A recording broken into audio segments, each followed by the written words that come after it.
All right, folks. Well, you know you're in for a treat when you hear that tune because it means it's time for another week of the Rec Poker Podcast. I'm your host, Jim Reed, Bluffsterini in the home game and at Rec Poker Jim on Twitter. And I have the best freaking job in the world talking poker with my friends here on a strategy forums edition of the podcast every Monday night while we steal each other's chips in the nightly home game. So I have to start by thanking our sponsors, the Running Aces Hotel, Racetrack, and Casino. You can find out more about them at runaces.com. Most of what we do here is free. We're a largely volunteer-based organization, so we depend on support from our sponsors and from our premium members who take part in our training material and study opportunities for only $15 a month. I'd encourage you to give us a try. You can join for free, of course. Most of what we do here is free. All it takes to join Rec Poker is an email address and a smile, but we insist on both.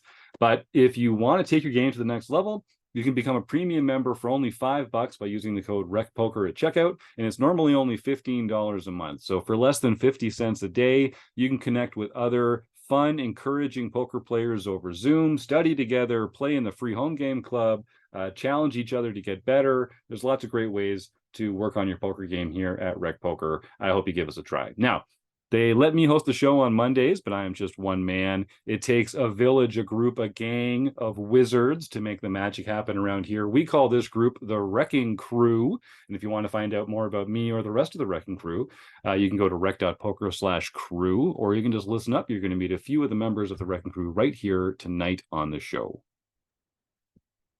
I'm Rob Washam, and you can find me as Rabman50 just about everywhere. And every first and third Wednesday, you can find me hosting the book study. Join us.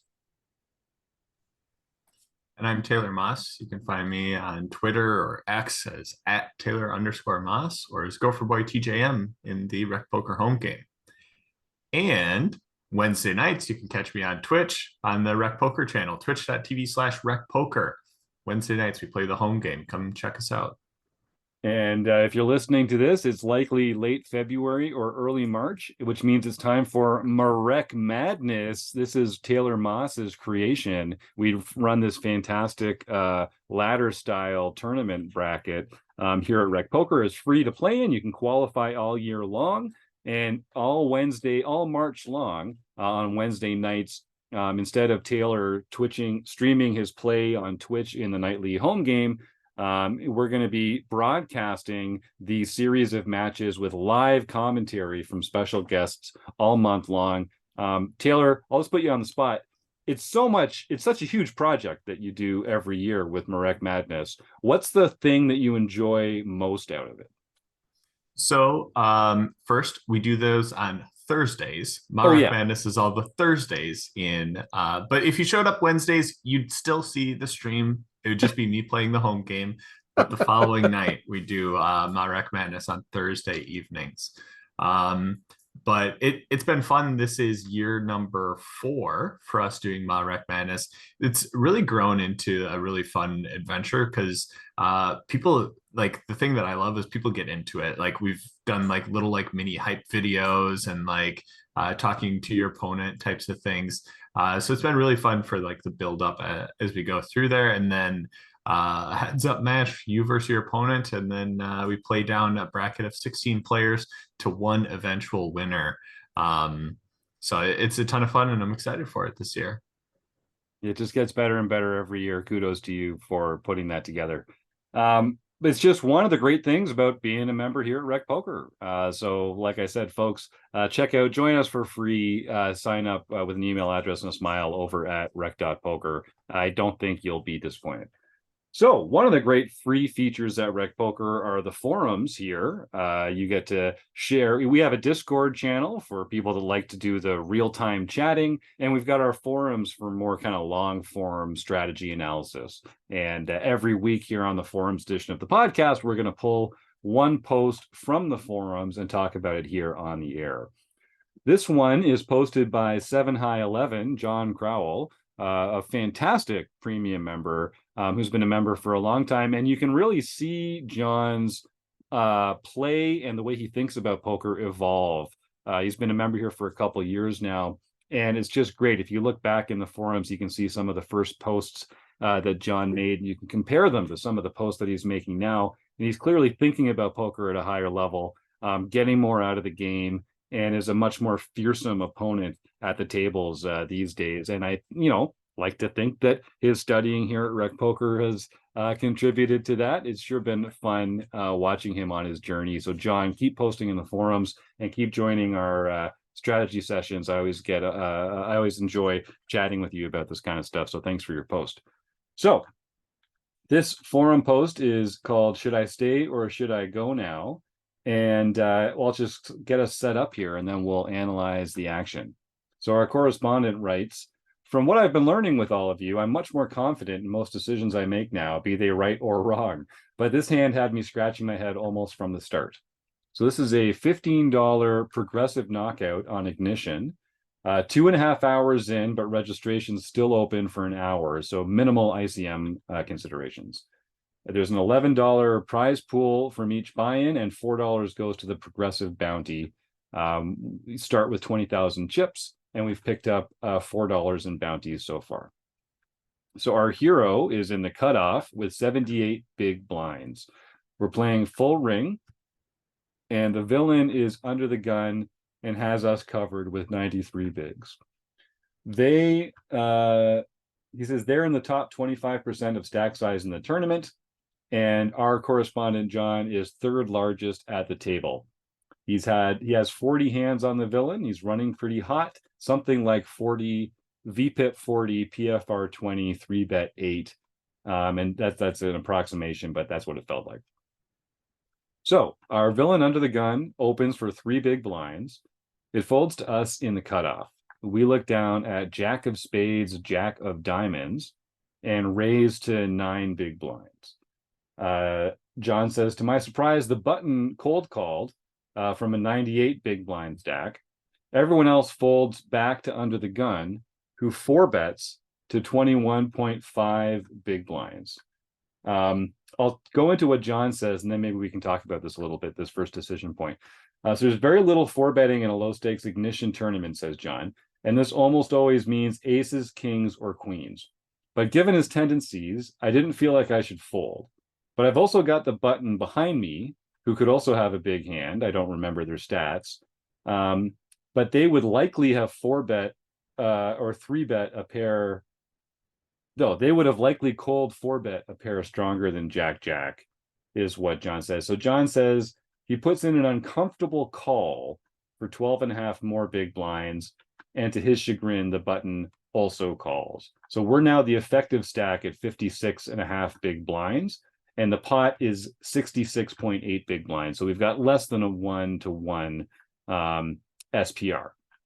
So before we get to the flop, this is an uncomfortable spot. Jacks, Rob's always talking about how jacks are the hand that it's impossible to play correctly, three ways to play, and they're all wrong.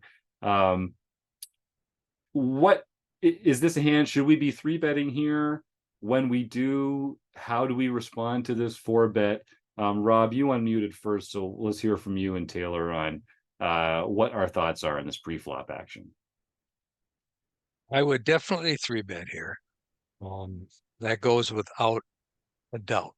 I'm definitely 3-betting with their jacks against this type of player. So, and they're under the gun, which typically means a stronger range, but they're also opening a lot of hands. So we might say that they have more foldable hands in that opening range than other players would. Yeah, not only that, but they probably have hands that we're ahead of in that range that we could be very happy seeing a flop, or even going all in against parts of his range. I mean, there's very few hands that have us totally dominated. There's a lot of hands that we're going to be flipping with, and there's kings, queens, and aces are the only ones that really are ahead of us. So I like the 3-bet there quite a bit, especially in an Ignition tournament. I think they play a little bit, a little bit softer, a little bit not as strong as they could, and they tend to be a little bit more passive. So yep. I would definitely 3-bet there. Makes sense, Taylor. Yeah, I don't think the 3-bet is really too much of a question here. To me, it's really just the sizing that we use with this. I mean, we are, I mean, close to 100 big blinds deep, is it? 80 big blinds deep. Like we're pretty deep stacked here. So it's like, what kind of sizing do we want to use? Typically, when we're shorter stacked in tournaments, like you can kind of size down your three bets.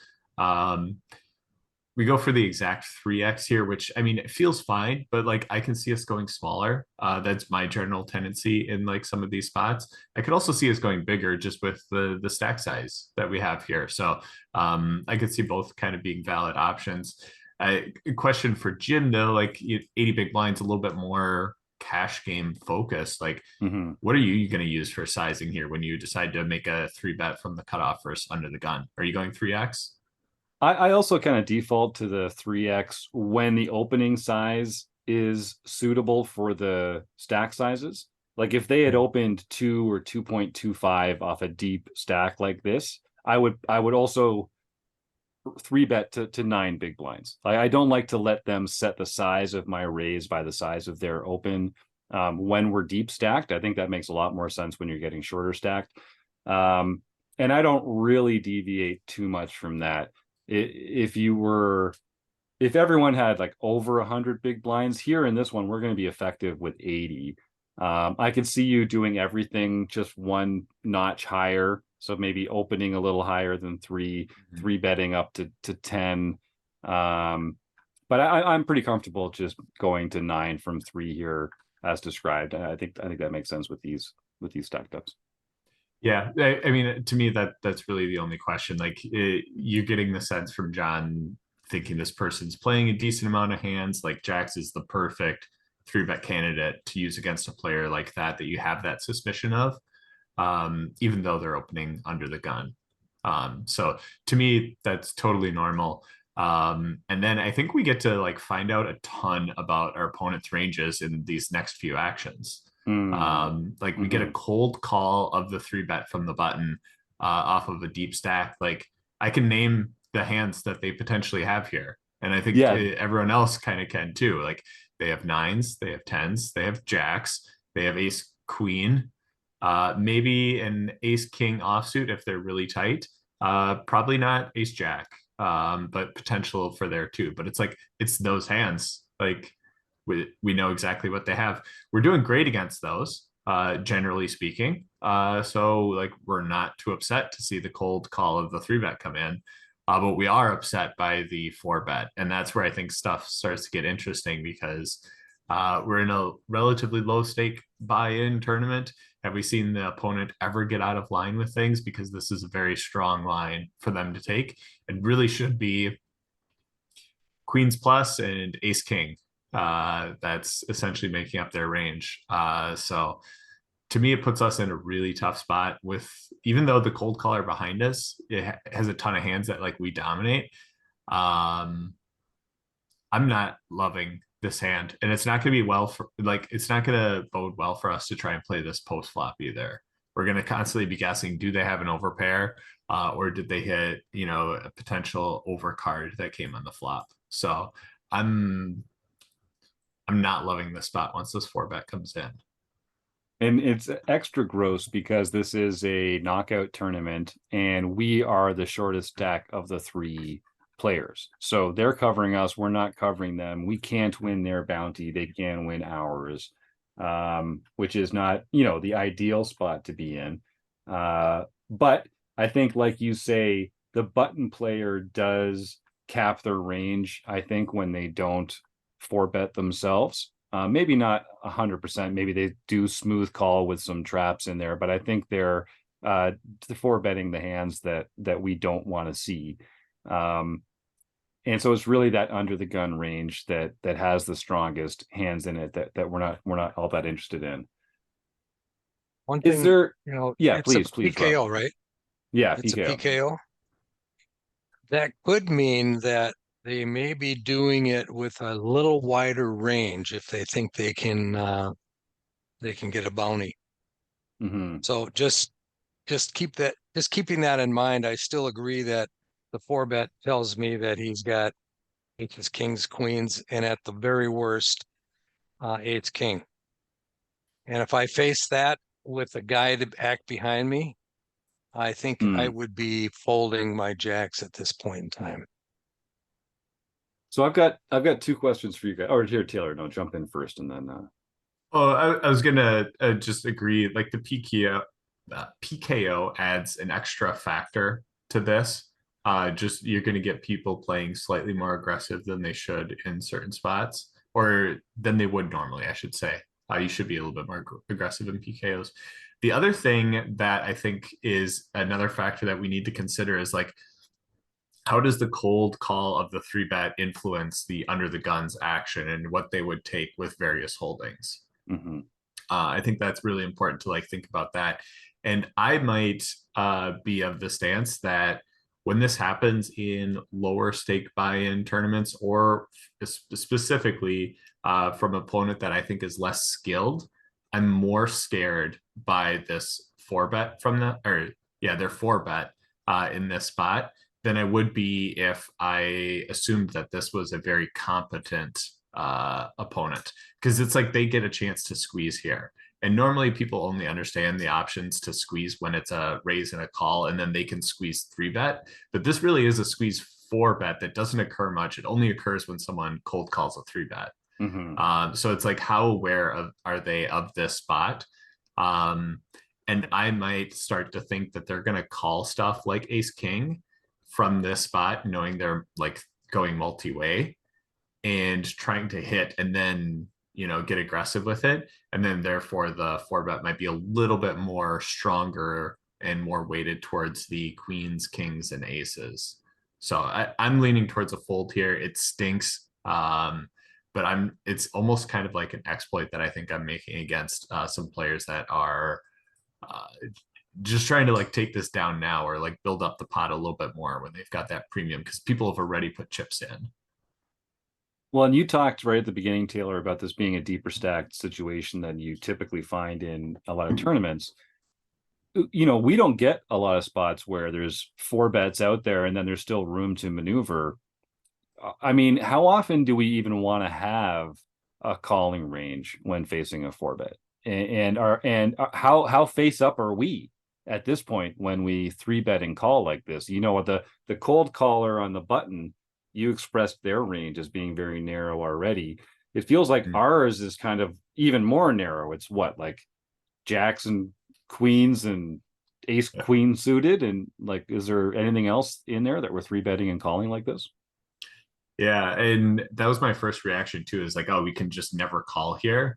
Again, I keep talking about these other things. The fact that the button called is the only factor that pushes me towards calling, because like I said before, I think we dominate so much of their range that we almost want to entice them to play, and then it kind of increases our odds against the opponent. I'm still leaning towards fold. I still think fold is how I would choose to play this hand.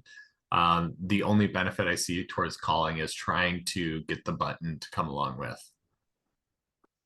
And we'll get to the flop in just a second, but one of the problems is there's just not that many boards that you want to see with these kind of hands, right? Like, it's very difficult to improve without flopping a set. And at that point, if we're calling with jacks here, we really almost like might as well be calling with tens and nines if we three bet them pre-flop, because you're mostly just here to set mine. I mean, you don't have the right odds to do that. So that's another argument for folding, because like, it's going to be hard to improve this hand post flop. Yeah, I guess. No, So totally agree, and that's like why I think the play when we call also incentivizes the button to go for a call, because they're kind of like, oh yeah, what can I fold here for like this price? But we know that we have them dominated. But the fact is, we very likely are dominated ourselves, and that's what's making me kind of scared of this spot. All right, well, I think that's a good analysis, and I think generally we shouldn't be looking to call four bets. But we are going to have hands in our three betting range that we fold to four bet, some that we call, and some that we five bet with. So it's good to have thought this through. We get a pretty good Wait. Oh yeah, sorry. I want to Go ahead, know Rob. what hands you are four betting calling with. Well, or three bet calling width? I mean, you're kind of looking at it here, honestly. Like I'm not sure it's a very long list. Well, it's not that. Jacks is not on my three bet calling list. Now, it might be if I had a specific read on the opponent. Right. I just don't think I have a three bet calling range. It's either three bet, five bet all in, or fold. I'm trying to think of a hand that I would just call with. I would be more inclined to either jam over the top because I got aces or kings, or fold because I got a hand like ace jack or ace five that I was trying to, Mm-hmm. it was a bluff three bet trying to get them to fold. Those types of hands, I'm just going to fold. So I want to know what your hand is that is a three bet call.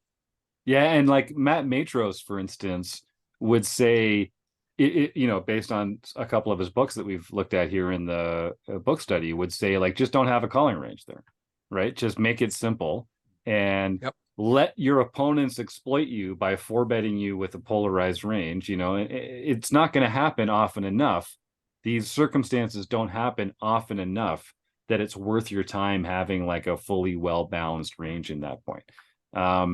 I'm trying to answer you, Rob. Like I don't have a good answer in mind. Like maybe ace queen suited is like just right there in that where like you want to see a flop, but you're behind. You're behind ace. But again, it's like unless you flop two pair plus, you're really not. You may as well have shoved because you're not going to know. You're not going to be able to make intelligent decisions because they've managed to keep all their best hands in there. And that's why I think that I don't know that there's a three bet call to a four bet range in this spot. I think it's a three bet. You're either going to fold or you're going to jam. Yeah. Mm-hmm. So everyone was pretty sure about three betting the jacks pre-flop. But does that, given that if you don't have a three bet calling range, then should we put some of these hands that don't improve well, that we don't want to get blown off, should we put these into a calling range instead and like three bet more easier candidates like ace, suited aces or things like that where we don't worry about getting blown off? Or is it's just too strong a hand for that and we need to sort of get the value out of this hand pre-flop by three betting? Sometimes like things like that, I think you try and like rationalize in your head like, this must make sense. If I was going to fold, if I got raised, why would I raise myself? But it's the same type of logic that you have hands that you're going to open pre-flop and then fold to raises to go along with it. It's not like, oh man, maybe I should have just folded that to begin with. I didn't need to open a7 offsuit from the cutoff because I'm just going to fold that when I get jammed on. But it's like, no, still the opportunities where the opponent calls make you a ton of money. And then therefore that is like where you're getting the money from. You're not always going to get raised by your opponent. So I'd argue like, don't like level yourselves into thinking things in that train of thought that like, if I must fold this, if I get raised, I must get rid of it. You can go like, it's very similar in other spots. Like when you're on the river, like, should I go for thin value here? Like you're hoping to get called by worse, but there's chance that you're going to get raised and then you're going to have to fold that hand. Well, I should have checked, but that's a huge like leak for some people is to not go for thin value in some of those spots. And this is kind of like a thin value three bet. And I think it works totally fine to use a thin value three bet and be able to fold to a four bet. It's actually going to potentially save you more money if you're saying like, just call it. Okay, well, they have kings and you play out the rest of the hand and you still lose. But this time you lost 9 big blinds pre. So like, there's always this form of like, hindsight's 2020 to try and rationalize yourself into incorrect decisions. I think this is still a value three bet that when we get this action, we can fold to our opponent's four bet. It does not mean that all of our value has to call off their raises. Yep. I think that's a great way of putting it. I guess if we had a note that a player was likely, like much more likely to 4-bet than average if they like 4-bet all the time, that might change some of the hands that we would choose to 3-bet.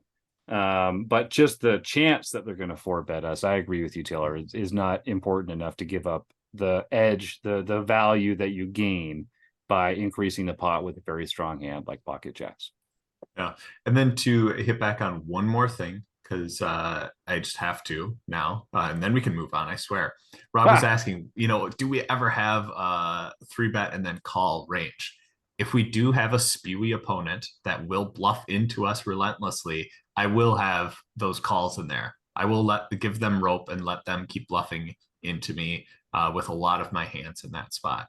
Because once an opponent puts in a 4-bet and I've got aces or kings, I'm just buckling up and saying, bring the bets, send all the bets at me, and I'll go from here.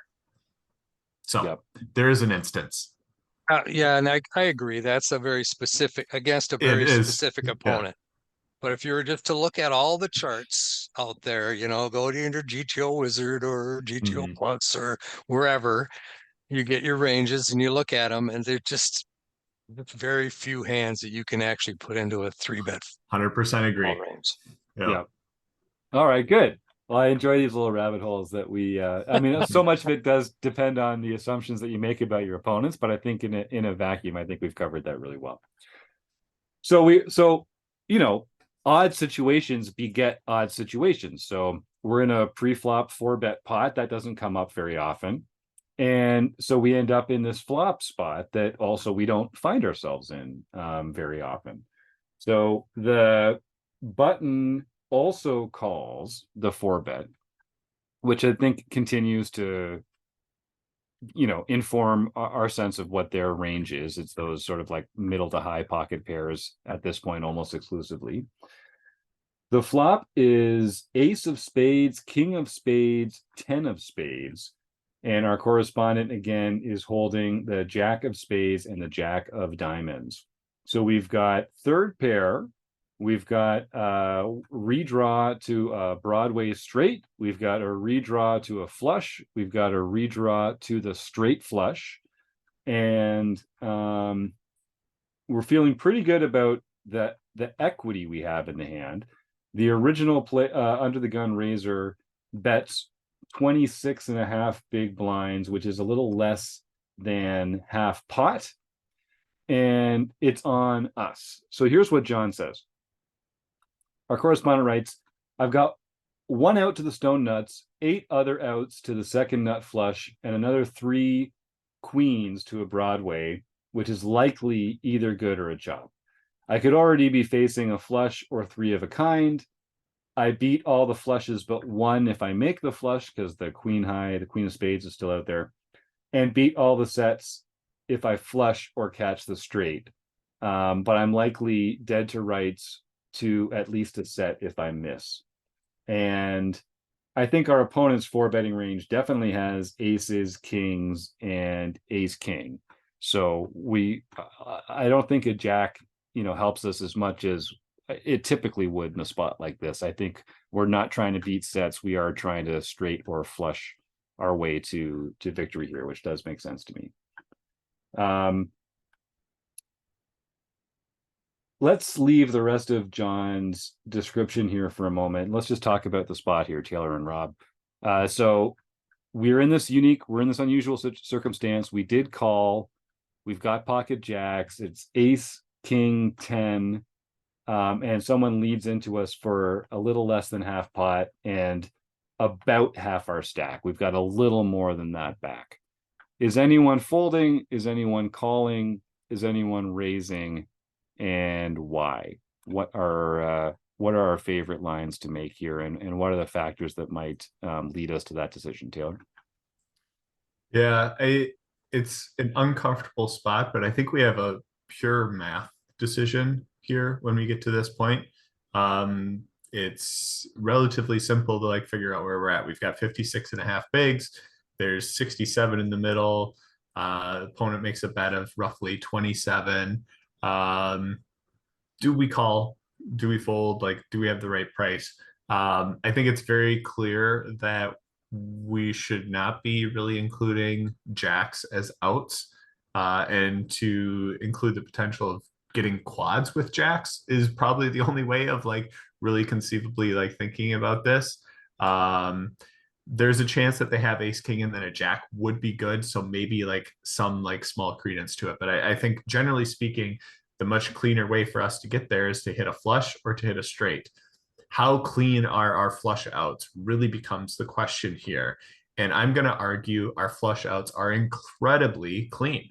The ace of spades is out there. The king of spades is out there. The only hand or card we're really concerned about is if our opponent has the queen of spades, which one, do they make the 4-bet pre-flop with queens? You could maybe give that some credit or say it might not even be likely.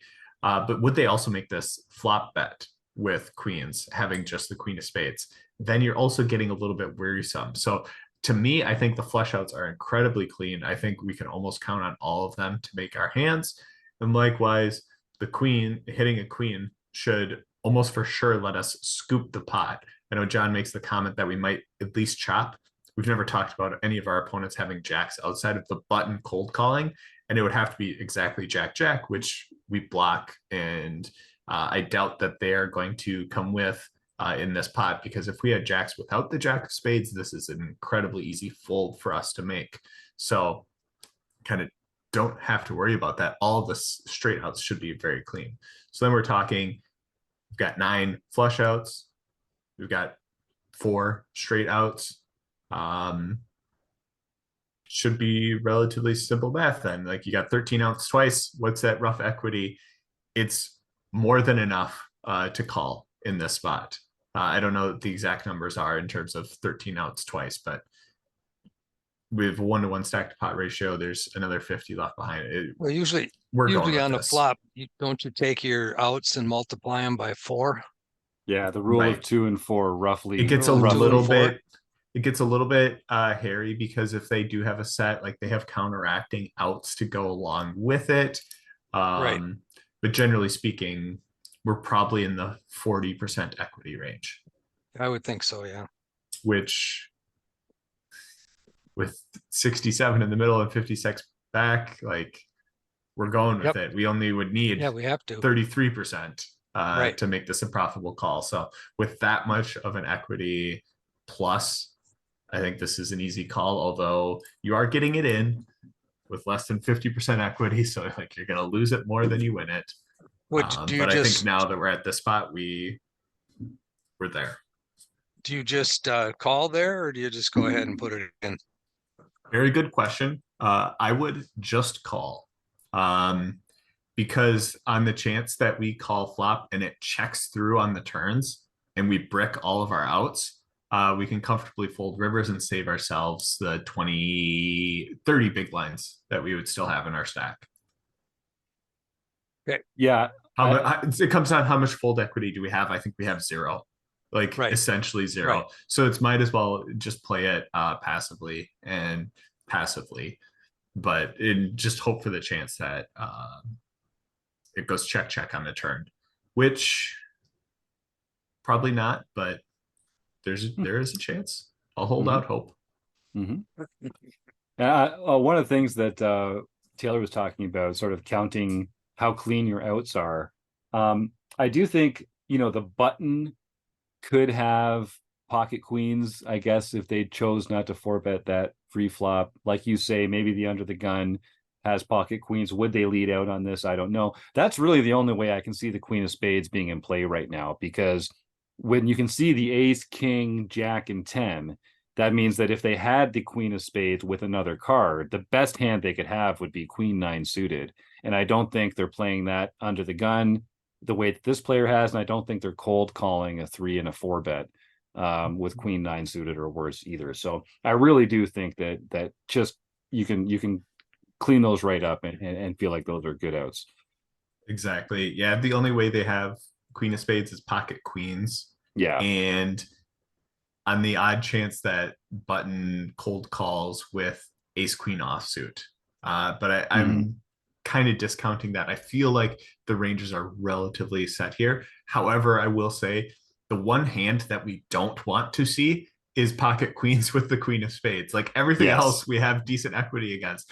As soon as our opponent has the queen of spades, all our equity goes out the window. So I think the fact that we don't believe our opponent has queen, specifically with the queen of spades, like makes it a call. But if there is that chance that they have the queen of spades here, like all of our equity's gone. So our correspondent John agrees with us for the most part here. It says, I half-heartedly convinced myself that this is too strong to fold at any point with this SPR. And I think we would agree with that. You're actually getting the right odds to continue, given your straight and flush outs that are available and then the price that you're given. And John says, so I use whatever fold equity I might have, and I know is not a large amount, and shove for the remaining portion of my stack, which is a little more than the raise was in the first place. This is, we talk about fold equity.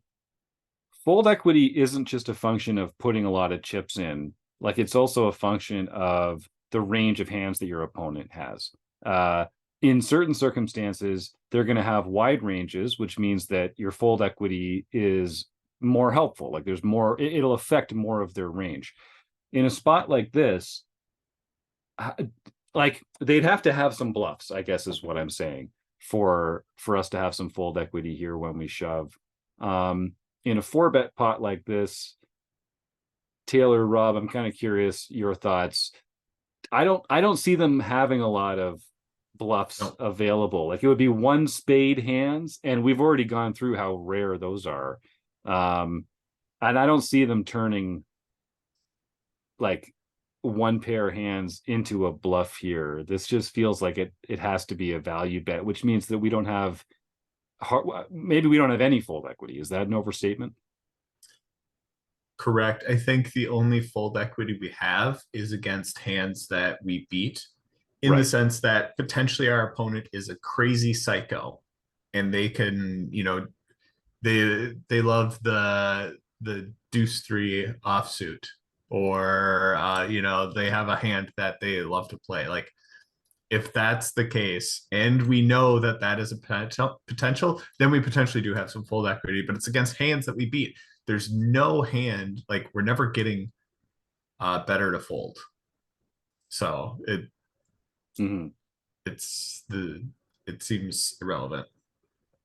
Rob, did you have something there? I was just gonna agree. We don't have any fold equity.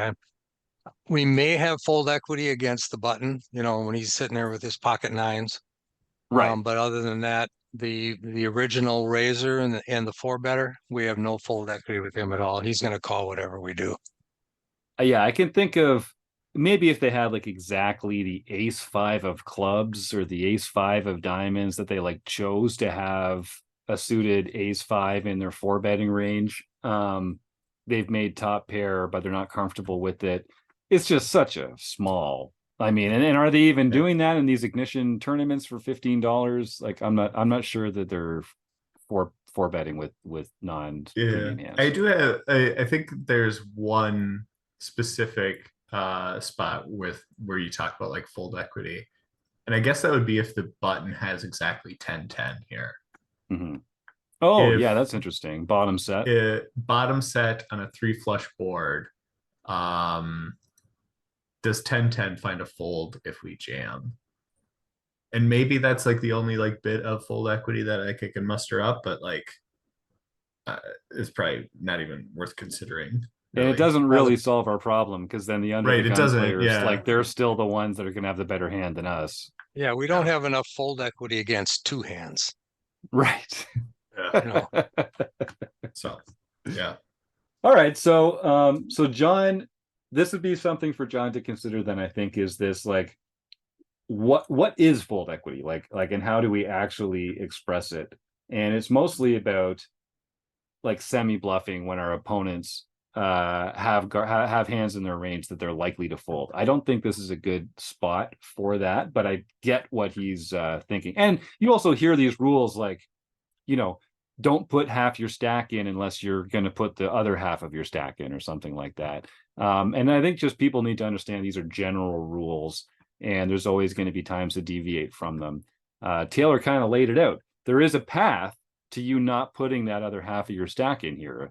If you call and the button calls, if the turn does check around and you get to see that river card, you're never ahead without improving. And so you can just comfortably fold.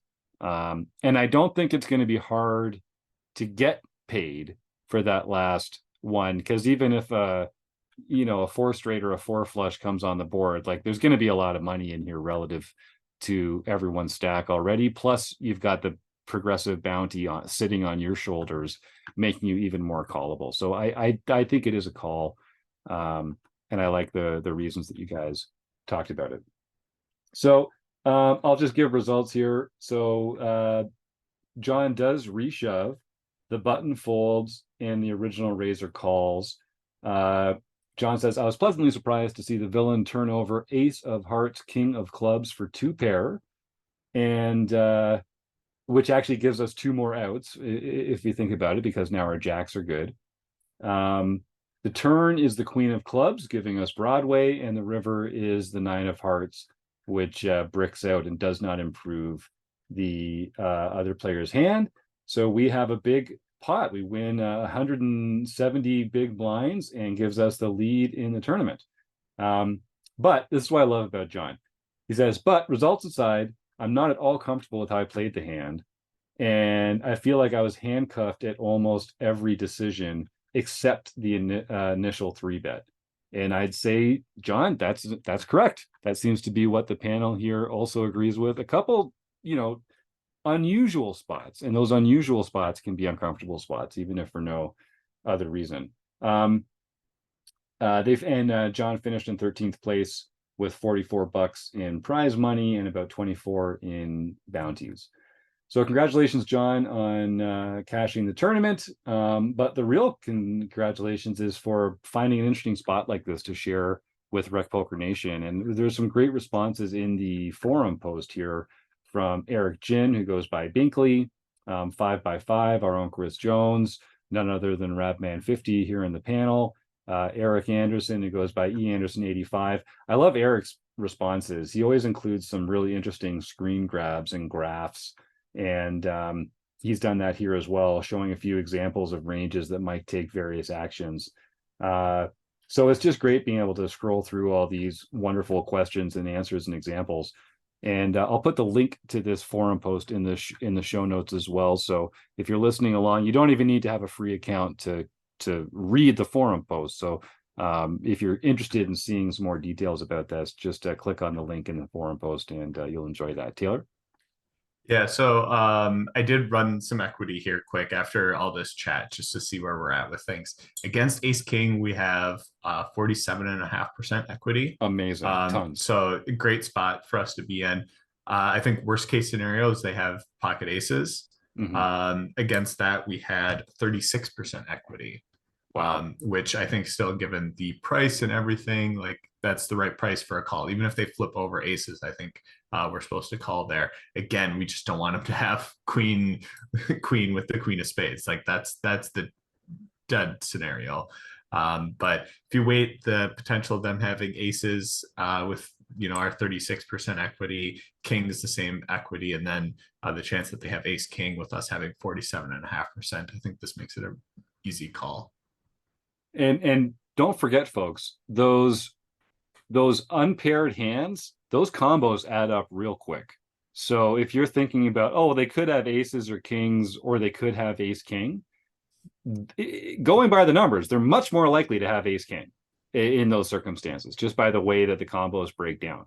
So the more unpaired hands like that, ace king, ace queen, that you can add into their range, the less and less likely it is that they have that premium pocket pair, and that makes a big difference when you're looking at equity, as Taylor pointed out there.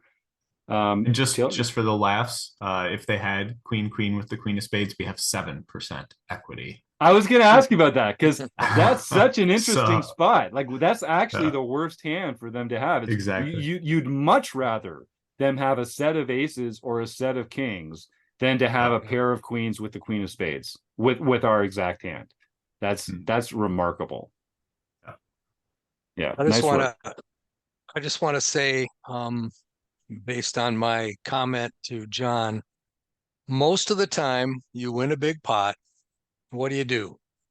You smile and say, look at all the chips I have, and go on to the next one, and not think about the decisions that got you there.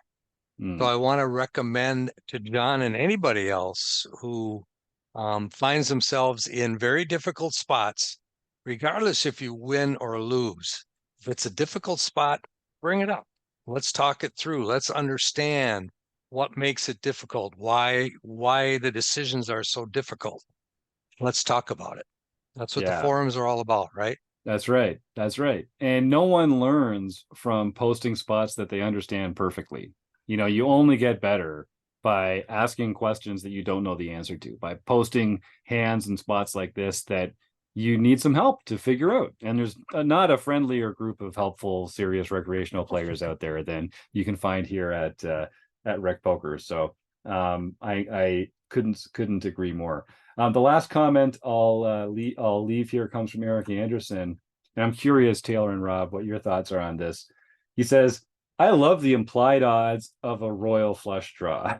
and I think some players will make a call, and I'm guilty of this. I'm not even sure if guilt is the right word for it, but if I have a royal flush draw, I'm a little stickier than if I just have a straight draw or just a flush draw or a combo draw.